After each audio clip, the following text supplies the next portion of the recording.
Fala aí, gente, meu nome é Marcos, faço parte do canal Algo Sobre História e o tema de hoje será Como Tiradentes virou o herói nacional. Quer entender o motivo dessa comparação que eu fiz? Fica até o final do vídeo que eu vou te explicar. Hablo en nombre de los niños que en el mundo no tienen un pedazo de pan. A fim de defender os interesses mais legítimos do povo. Em primeiro lugar, gostaria de dizer que eu não vou discutir a personagem do Tiradentes, se ele era líder ou não do movimento dos Inconfidentes. Minha preocupação, baseada no livro de José Murilo de Carvalho, A Formação das Almas, será debater como ele virou um herói e a data da sua morte virou um feriado nacional. Dito isso, vamos situar então de onde surgiu o Tiradentes. Ele veio da Inconfidência Mineira, ou Conjuração Mineira, que foi uma tentativa de revolta que foi idealizada na capitania de Minas Gerais em 1789, que tinha ideias contrárias à monarquia e objetivava separar a região, juntamente com Rio de Janeiro e São Paulo, do restante do Brasil. Ela não chegou a acontecer, já que seus líderes foram delatados às autoridades coloniais e seus membros presos. A princípio, 12 dos Inconfidentes foram condenados à morte, mas somente Tiradentes foi morto em 21 de abril de 1792, na cidade do Rio de Janeiro. Vamos fazer um salto agora para o momento da proclamação da República, que derrubou a monarquia e instaurou um regime republicano no país. Com esse novo regime, houve um esforço de criar símbolos para o país, nessa sua nova fase, seja bandeira, hino ou também heróis nacionais. O fato da pouca participação popular na mudança, ocorrida em 15 de novembro, fez com que a criação de um herói da República fosse ainda mais necessário, alguém que representasse a nação e as pessoas se identificassem com ele. Houveram então diversos personagens que concorreram para esse posto de herói republicano. O primeiro, e mais óbvio, seria Deodoro da Fonseca, que foi ele quem liderou o movimento que colocou fim ao Império. Contra ele, porém, havia seu republicanismo incerto, que ele teve que ser convencido a entregar o movimento, e também que ele era muito associado aos militares para ter uma entrada maior com as pessoas comuns. O segundo nome foi o de Benjamin Constant, que ninguém podia negar seu republicanismo, já que ele foi o principal ideólogo do movimento. Contra ele, porém, ele não tinha muita cara de herói, e sua penetração era maior entre os militares de baixa patente. Floriano Peixoto também foi um dos líderes do movimento, mas ele ganhou maior dimensão política após a Revolta da Armada, que aconteceu entre 1893 e 1894. Contra ele, pesava o fato dele dividir os militares, exército e marinha, e também os civis, jacobinos e liberais, que eram grupos que buscavam maior protagonismo e a gente pode fazer um vídeo explicando melhor sobre eles. Fato inegável é que nenhum deles conseguiu se consolidar como um herói. Quanto à memória de Tiradentes, podemos dizer que no decorrer do século XIX começam a surgir textos falando sobre ele e sobre a Inconfidência, primeiro com estrangeiros, valorizando sobretudo sua bravura e seu caráter patriótico. Posteriormente, sua memória vinha se construindo desde pelo menos a década de 1870 com mais força, quando surgem grupos com seu nome no Rio de Janeiro e Minas Gerais, como forma de homenagem.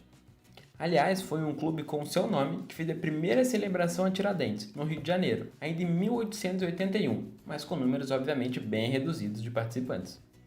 Um livro muito importante para debater a memória e a história de Tiradentes foi lançado em 1873 por Joaquim Norberto de Souza e Silva, e que debatia sobre a Conjuração Mineira e também sobre Tiradentes.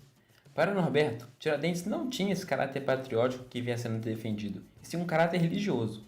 Ele havia se convertido ao cristianismo durante a prisão, foi até a morte por enforcamento com crucifixo em mãos e também havia perdoado seu algoz, conforme ele acreditava. Na visão de Norberto, haviam-se prendido um patriota, mas matado um religioso. Os defensores do Tiradentes patriótico não concordaram com essa visão apresentada por Norberto e tinham medo de que a figura de Tiradentes fosse arranhada por esse caráter religioso. Mas, muito pelo contrário, esse ardor religioso favoreceu sua figura como herói, e ele foi cada vez mais sendo assemelhado à figura de Jesus Cristo, como podemos perceber nessa imagem. E essa característica nacional de centralidade da religião cristã foi um ponto-chave para a construção desse herói. Ele assumia a figura de Marte, aquele que morreu para salvar os seus, que sua coragem veio justamente desse fervor religioso que ele tinha. Ainda tem um fato dele ter traído por seus amigos, como um ponto que assemelharia ele a Cristo. Outros pontos que pesavam a favor dele seria o fato dele não ter derramado sangue, não exercendo nenhum tipo de violência, justamente por seu movimento não ter chegado às vias de fato. Sua figura se mantinha assim longe de uma barbárie, de um banho de sangue. A questão geográfica não pode ser deixada de lado, já que fazer parte do eixo Rio, São Paulo, Minas pesou a favor de Tiradentes, já que essa era a principal região econômica do país. Debatendo essas duas características, podemos colocar a figura de Frei Caneca, um possível candidato a herói republicano. Ele foi uma figura central na Revolução Pernambucana e morreu na Confederação do Equador. Ele, porém, não era parte do eixo, sendo do atual Nordeste, que sofria problemas econômicos. Outro fator que pesava contra ele é o derramamento de sangue, já que ele se envolveu em lutas reais que ocasionaram mortes. E um membro da igreja, um frei, não ganhou o caráter religioso, mas sim de rebelde e desafiador.